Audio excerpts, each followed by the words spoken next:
evening, everyone. Good afternoon. We are going to kind of jump around a little bit, but I think there's a reason for it. I want us to get into doing a hypothesis test because there's a lot of preparation at the beginning and stuff that comes after it. And we've done a good chunk of the preparation. So what I want to do is go through from start to finish what a hypothesis test would look like. And I'm going to do it. The first way is I'm pretty much going to do it all by hand, except at the end when I get the guy called the p-value. And once we've done that, I'm then going to show you how you can use SALT and in particular questions from chapter 12, how you can use SALT to pretty much do all the stuff for you, right? So that all you need to do is write down or find the p-value essentially that you're looking for. So we'll need a story, right? Question. Okay, we'll need a story. So let's suppose that. Sorry. So let's say in the past, the percentage. Oh, I am going to, if you don't mind, for a few seconds, I'm just going to mute you all. That way we won't get background. Okay. Let's try that again. No, let's try it a third time. My buttons aren't working the way they should. Okay, gotcha. Right. So let's have a story and create a hypothesis test based on that.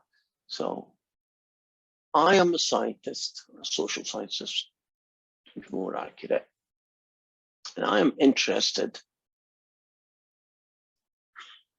in how things have changed. So in the past, the percentage of adults who smoke cigarettes, so let's say in the past, let's say in 1990, the percentage of adults who smoked was 0.35.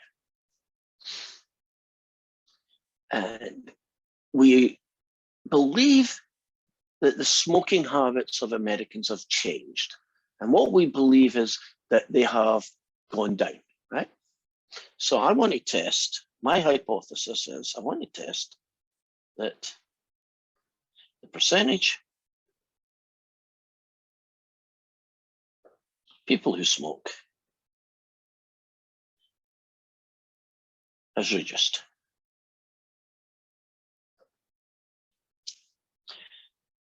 And I am going to use what is called a significance level. And this is the level at which I'm going to compare my data. And the significance level uses a Greek letter that looks like that, which you call alpha. And the significance level is what percentage of the time am I willing to get this wrong? So seems like a funny way to look at it, but that's how we're going to look at it. And there is typically going to be 3 significance levels: 0.1, 0.05, or a 0.01. That's, I'm willing to risk being wrong 10% of the time. I'm willing to risk wrong being 5% of the time, or I'm willing to be, risk being wrong 1% of the time. And that has to be in the story at the beginning. If you wonder where these numbers come from, can you imagine doing confidence intervals? When you do a 90% confidence interval, aren't you a 10% chance of being wrong? And isn't a 95 a 5% chance of being wrong? And isn't a 99% a 1% chance of being wrong? So can you see that these numbers aren't arbitrary, right? They come from stuff you've done before. Now, the reason why you say, well, why can't I just make it 0? I don't want to be wrong. Well, in real life, data collection isn't there always a chance that you're going to be wrong, right? So how do we start this hypothesis test? Well, we collected a sample now. So I've set this up, and now we've collected a sample. And in this sample, it was 200. And we calculated the percentage of these random selected sample of Americans who smoke. And let me try some numbers here.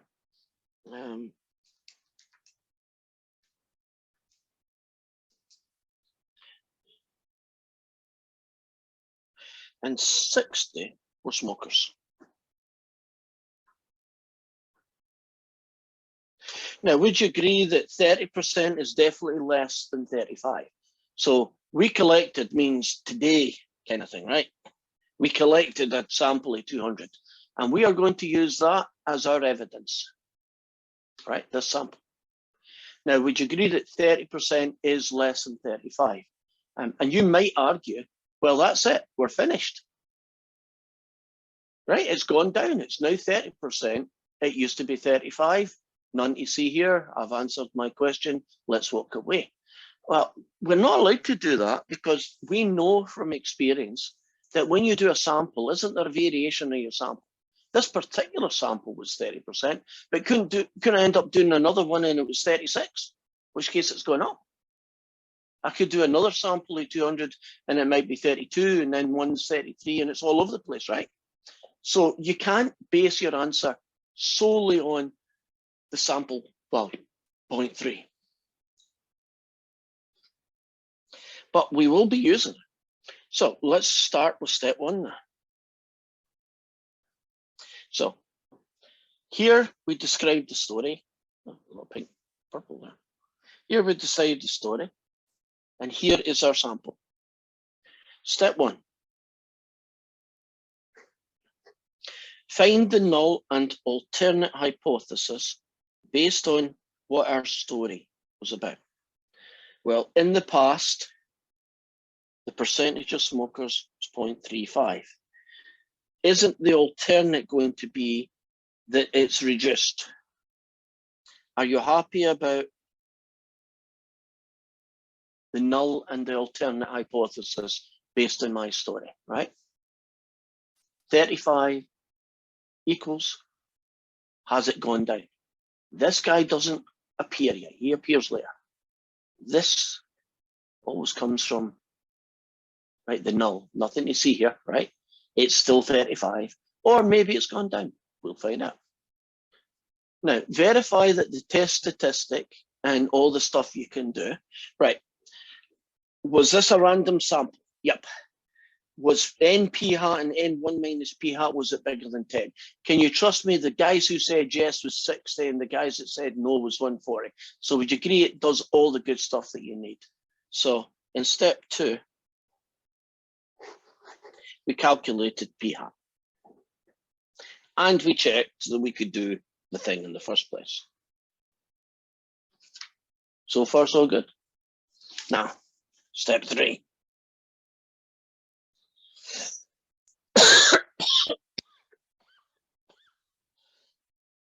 Excuse me. We are going to get a really crucial piece of information. We are going to find what's called the p-value. And the p-value is essentially the probability that you got in your sample, right? That you got your sample, essentially.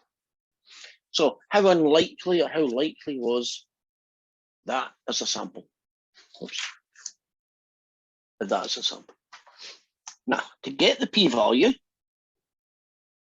you first have to find a guy called the z-score. Can you remember that fella? He's appeared 2 or 3 times by now. Every time he appears, don't we end up with a different name for the bits, but it's still somebody take away somebody, take divided by somebody, right? In this case, it's going to be your samples p hat, take away population p naught, and you might say, who is p naught? That number there is called p naught.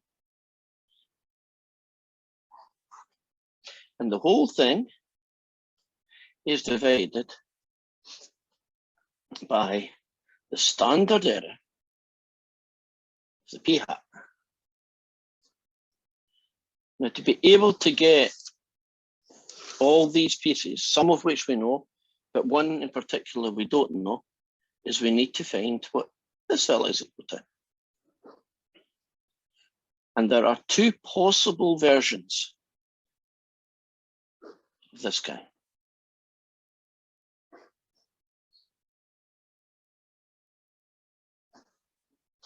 Don't you sometimes use the population value and sometimes use the sample value? And normally that's not been a problem, because in most of the questions, don't you just know one of them but not the other? So it's pretty easy which one you use.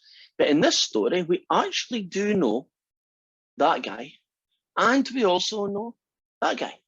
So there is a possibility that we don't pick the right one.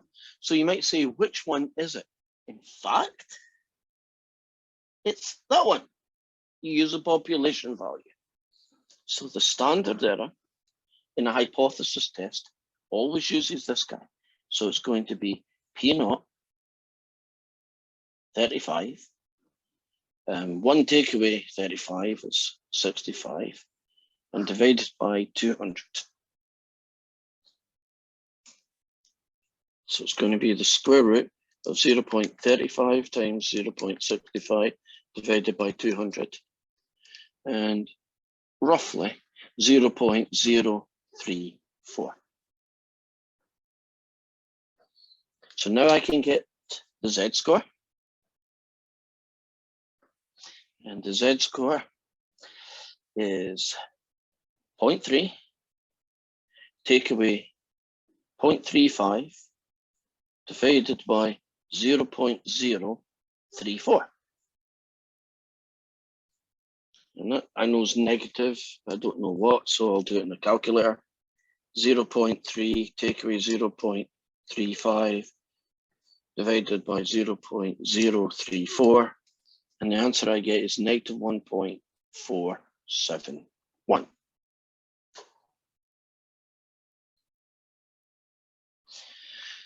We still haven't got the p-value, but we're darn close to it. The p-value I've described just generically is probability that we got our sample.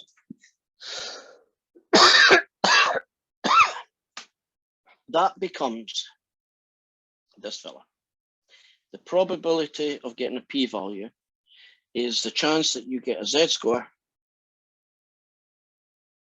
less than that number.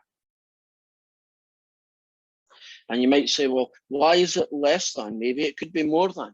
Well, you're right, it could be more than. But whatever this says, that says the same thing. So if your alternate says less than, you will make this fella here less than. If your alternate is you're looking for an increase, right, greater than the number, you will make that greater than the number. And if it's not equal to, we'll show you how you do that. This guy belongs in Sol.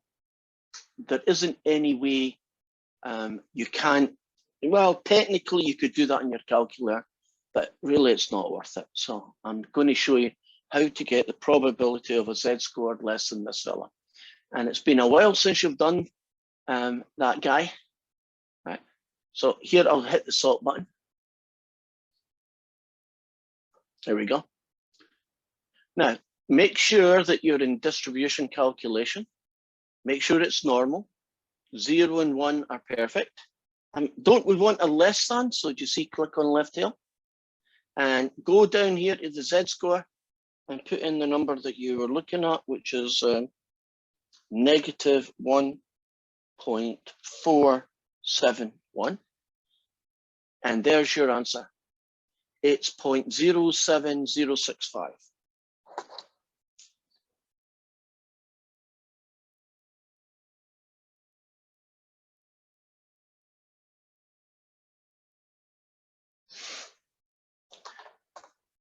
So to get the probability that your z-score is less than 1.471, you can put it in here if you like, but you can put it in there, I guess it's the same number. There's your answer. See it? Let's return and look at what do we do next time, because that was a lot of work just to get step 3 done. Thankfully, the last couple of steps are much quicker.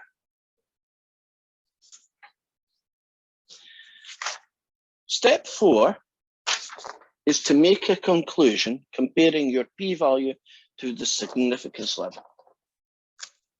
So step 4.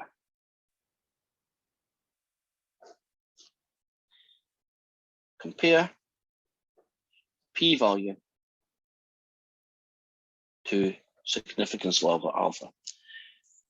In fact, the way you do it is you check, is the p-value less than the significance level alpha? In this case is 0.07065. Is it less than? And right at the beginning, didn't we choose, oh, guess what? I forgot to choose an alpha. Okay, let's pretend we never did that. Which alpha should I pick? 0.1, 0.05, or 0.01? Which one do you want? What significance level should I pick? That one? Okay. So 0.05.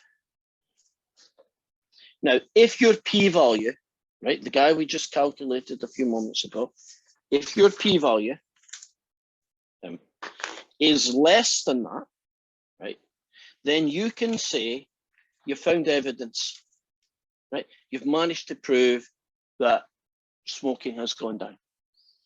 If the p-value is not, which it is in this case, no, then you will write down the sentence. There is not enough information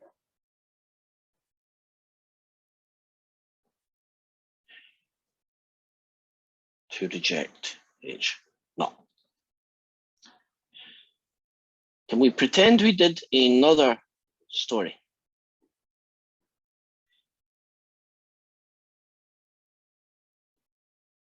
Suppose I had chosen 10%. Wouldn't the answer now be yes? And when the answer is yes, you can then say there is enough evidence or information, if you want to use that word, enough evidence to prove that the alternate is true.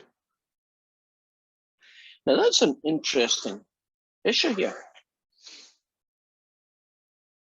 If I had started with an alpha of 0.5, wouldn't the end conclusion be, I can't prove that people smoke less than they did in 1990, right? Not enough evidence to prove that. On the other hand, if I use the significance level alpha of 0.1, can't we now say that there is enough evidence? Now, you might think that's a contradiction, but it's not really. In this case, won't I be wrong 5% of the time? In this case, won't I be wrong 10% of the time? Can you imagine that somewhere between in here might be the truth, but couldn't the truth be on this side or that side? But because you've allowed yourself the luxury of being wrong 10% of the time, you're going to make a lot more conclusions because of that, aren't you? If you're only going to allow alpha to be, say, 1%, aren't you probably not going to get as many, I've got evidence to prove something. And then step 5, you convert that into English. Right, if it was this one here that happened, right, this one here, we would have said there is not enough evidence to show that there is a difference in smoking. Or if it was this one, instead of saying there is not enough evidence, you would be able to say there is enough evidence to show that smoking rate has reduced.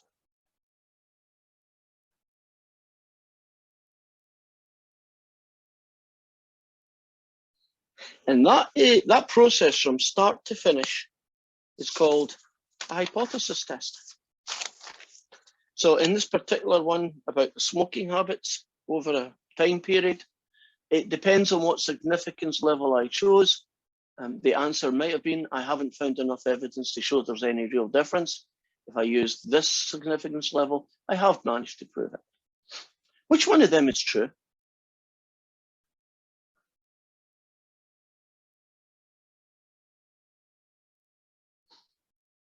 Let me phrase that differently. Is either one of them more true or less true than the other one? Not really. Doesn't it depend on what you consider a reasonable risk? Alpha is your risk level, right? I'm willing to risk being wrong 1% of the time or 10% of the time. And based on that risk level, you will come up with conclusions.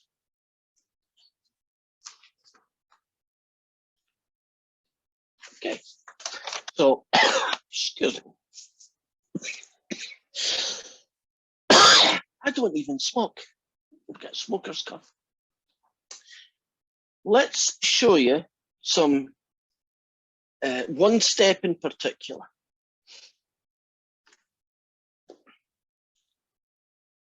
Let's do some practice at finding p-values, right? So you get your z-score and you plug it in, right? So your z-score is going to be your sample p-hat, take away your population p-naught over standard error, right? Again. Now, actually, I guess I could call them p-naught if I want to come with them. Can you imagine that we were looking for the following p-values? I want to find the probability that z is bigger than 1.89. I want to find the probability that z is less than negative 1.95. And for the third one, I want to find the probability that z is less than negative 2.1 or z greater than 2.1. Let's tell you where these three kinds of p-values come from. If you were trying to prove that something got bigger, it's going to look like that, right? Prove that something's bigger. If you want to prove, as we just did, something's less, it's going to be that. And if you want to prove something's not equal to, you're going to use that one. So depends on what your null hypothesis alternate is going to be. So in this case, you want to prove that p is bigger than some number, let's say 0.3. In this case, you want to prove that p is less than, say, 0.3. And in this one, you want to prove that it's not 0.3. Right-tailed, left-tailed, two-tailed. So this is right-tailed, left-tailed, two-tailed. And I said I would show you why they got those funny names. So let's show you. Let's suppose I'm trying to prove that something has increased, right? It used to be this number, but now it's bigger. So let's get the p-value. Keep that the same, keep that the same, keep that the same. Now, if you want to find something's bigger than, left-tailed, right-tailed, or both-tailed, where do you think you are between? Where do you think you're going to go? Right. You agree? See it bigger than? Now, what's the number I wanted? I put 1.89, so I can just go down here and plug 1.89. And when I click off, can you see the answer is roughly 0.029? That's the p-value, right? This number here is the percentage of time you would get that z-score from your data. Can you see it's pretty low? Now, suppose you were doing a less than, you go left-tailed. You see what's called a right-tailed and a left-tailed, right? right-tailed, right-tailed, left-tailed, left-tailed. And I want it to be less than 1.95, so negative 1.95. And click on that. And I got 0.256 roughly. Now, the not equal to, called a two-tailed test, but there isn't anything up here called a two-tail. So which one do you think it is? Both tails? Yes. Can you see two tails? That's what we call this part of the graph, right? In this case, what did we want? 2.1. So negative 2.1 on the other side, 2.1. And the p-value ends up being, in this last case, 0.036. If you know the z-score, are you comfortable you could find the p-value, right? You would only probably do that kind of question if you were going to do it by hand, right? Like the way I did. Let's skip by and do a question like this fella. I'm trying to make this guy bigger because I don't know what your screens are like. Maybe one too many. Right. A hypothesis done, the test is done to determine if the proportion of a certain ethnic group have a blood type A and if it's greater than 40%. Okay. So P naught would be 0.4, right? Wouldn't that be H naught and so on? Now, the sample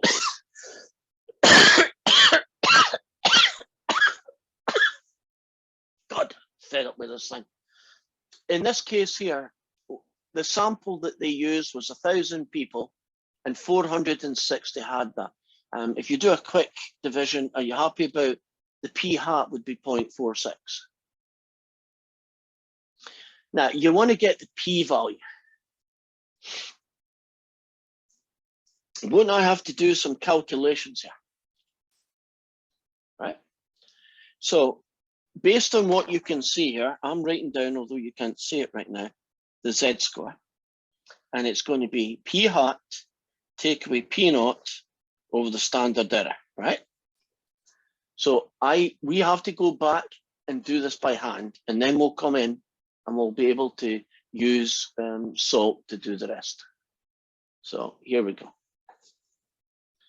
The z-score was 0.46 for that guy, 0.4 for that guy, and I'm calling this all sorts of different names because there's so many names for the same guy, but essentially, won't the standard error be the square root of p naught 1 minus p naught over n? Because when you do hypothesis testing, that's the guy that you're going to use, right?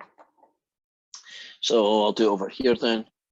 The standard error is going to be the square root of 0.4, 0.6, and the sample size is 1,000. So square root 0.4 times 0. Divided by 1,000. And I get the answer 0.0155. So 0.0155. So let's get the z-score. A bracket, nothing 0.46, take away nothing 0.4, divided by nothing 0.0155, and the answer I get here is 3.871. Now, in this story, the null hypothesis was 40%. The alternate hypothesis was that it was greater than 40%. So our p-value, the direction that we get comes from here. So I'm looking for the probability that I get a Z-score greater than 3.871. And once I know this, I can then go back and do solve. Before I calculate this, do you think that the p-value for this kind of Z-score is going to be tiny? What's the chances that you get a Z-score bigger than 3.8?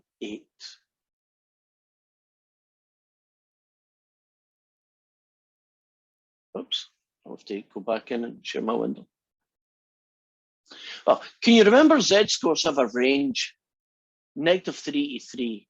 If you're bigger than 3 or less than -3, aren't you extremely unlikely? You're outliers. So I expect that to be tiny. So let's see if we've got this. I want a Z bigger than. So bigger than is a right tail test. And I want it to be bigger than 3.871. And the answer I get is, whoa, look at how small that is. The p-value in this question is 0.4005. So if we went back to that question, can you see our p-value is small? Now, if you took that one stage further, would you agree that's less than 0.1, 0.05, or even 0.01? So wouldn't that be evidence no matter what the significance level was? So yeah, we could say that's definitely different.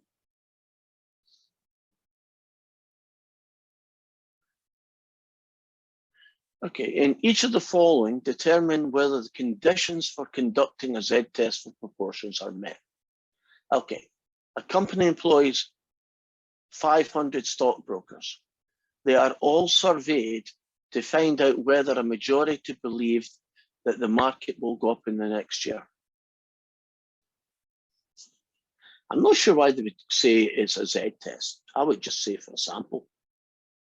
Why do you not need to do any of that based on that story? It's almost like a trick question. More than 30. More than 30? Oh, you're talking about, I'm not sure what you mean by more than 30. Right, there are 500 stockbrokers and they asked all of them. Census. Yeah, it's basically a census. I don't need to figure out what is going on. Don't I know what's going on? Because I've asked them all. So it's a bit of a trick question. Right. A market research firm wants to know whether more than 40% of the people who visit the store actually buy something. And so a researcher stands by the exit door, starting at noon, and asks 50 people as they're leaving whether they bought anything.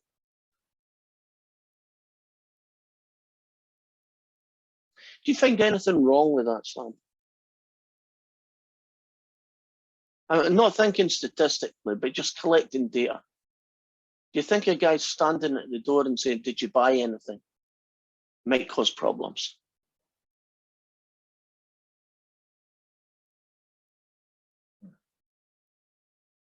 I think so.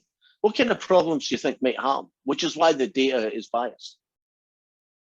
Why do you think asking people as they leave a shop, "Did you buy anything?" might cause problems?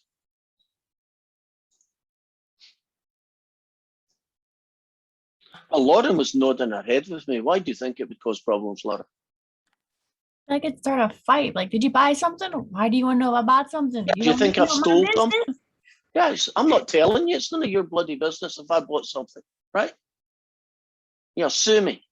I could imagine problems caused with that data.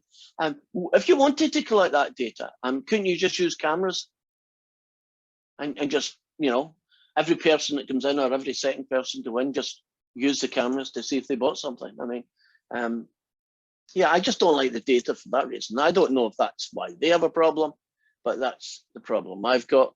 I think question 4 is actually a duplicate, so I'm not going to worry about that. In question 5, aren't we just going to calculate some Z-scores? And do we know everything that we need to? Sure do. Okay, shall we do a less than just to try it out? Okay, so in question 5b, we are going to just find the z-score.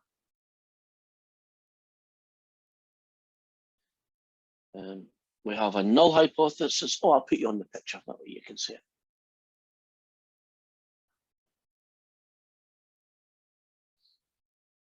Right, in question 5, we have a null hypothesis that we believe the answer used to be that, and our alternate is that it has changed, and we believe whatever the story is, that it's gone down.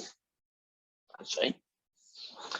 In this story then, won't P naught be 0.25? And so our standard error is going to be the square root of P naught, 1 take away P naught over N. And in this sample, N is 50 and P hat was 0.2. Okay. So in this story, it's going to be the square root of 0.25, 0.75 all over 50.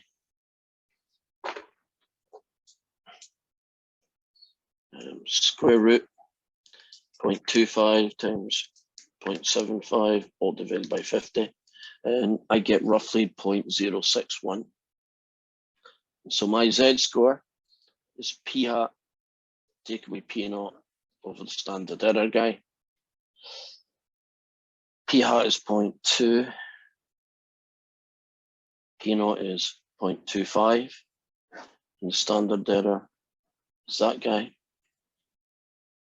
So brackets 0.2 take away 0.25 divided by 0.061, and I get the answer negative 0.8197 and so on. Right. Idiosyncrasies with WebAssign. Suppose, as they do in this question, ask you to give the answer to 2 decimal places. You might think then that you should only write this guy as 0.6 because that's 2 decimal places, right? And then that you should take this answer and round it off to 2 decimal places. And you think that works fine. But don't. No, half the time you'll be fine. But do all the other calculations to at least 3 decimal places if you want to round the final answer off to 2. So do this to 3 and do these to 3 if you need to, and do this to 3 and do the whole calculation to 3. And then once you've done that, you can round off as the last rounding off 2 decimal places.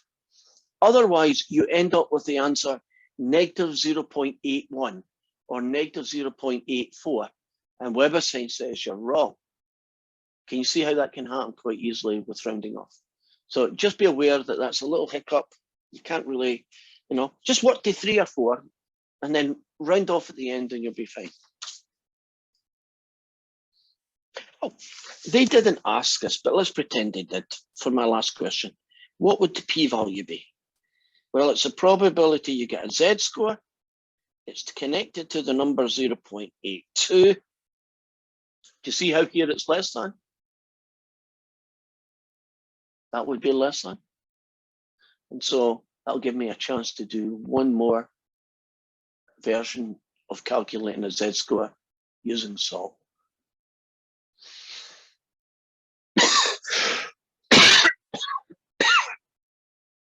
There we go. So we got a less than, which is good. And we want to put the number here, and it has to be negative 0.82. And the answer I get is about 0.21 if you round it off.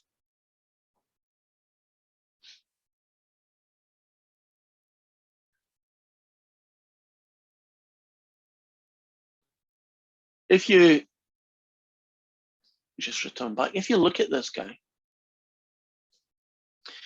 would you agree? Why can't you see the screen? Would you agree that this guy is quite a big p-value? For us to get evidence, don't we need small p-values? If you think, what is p-value calculating? It's calculating the chances that your sample is going to give you the wrong answer, right? So don't you want the p-value to be really, really, really tiny so that the chances that you get a bad sample, in other words, right? One that's not typical is very, very rare, right? So you want this p-value to be tiny if you're looking for evidence. And don't you want this p-value to be big if there's no evidence to be found? Now, when you look up anything that's done on research, you'll find that hypothesis testing is what they've got. And what you'll have is a whole load of stuff telling you what they did. But right at the bottom, probably in the bottom margin, they'll have p-value is 0.07 or whatever that number is. And you look at that and you can then say, that's why they said this means there's evidence. Now, if they're using that, doesn't that mean whatever they told you here has a 7% chance of being wrong? So if they've told you, we've just proved that coffee is bad for your heart, isn't there a 7% chance that what they just told you is not true? So we don't work in absolutes. Now, if the p-value was 0.000003, would you feel really confident that whatever they told you they had found evidence for, would you be really comfortable now that it's as close to being, yeah, it's true as you can in real life? Right? You're probably going to get struck by lightning 3 times is the kind of how unlikely that would be just to be luck, right? So p-values that are small are good. If I see a p-value like that, I'm worried actually. Because doesn't that mean that the only significance level they were using was 10%? Would you agree the other two, it wouldn't be evidence anymore? And the worst thing you want to see in a statistical or in a scientific report is that they did 3 different things. And the p-values for this one was 0.07. And for this one, it was 0.003, and for this one, it was 0.04. Now, you might say, well, why am I worried about different p-values? Not directly the p-values that are worrying me. It's the fact that the person said that all 3 of these were significant, right? All 3 of these had evidence. Isn't there a temptation when I look at this to say, oh, they went cherry picking? They did that, and then they made the alpha 10%. They did this one, and then they made the alpha 0.01%, and they did this one, and they made the alpha 0.5%. Do you see by picking your alpha, you can make all 3 of them be significant? On the other hand, if you're doing something correctly, shouldn't you have chosen one alpha right at the beginning? Let's say that one. And if you did that one, wouldn't you say, this was not statistically significant, this was not statistically significant, but oops, this one was, sorry, this one wasn't, right? This one was good.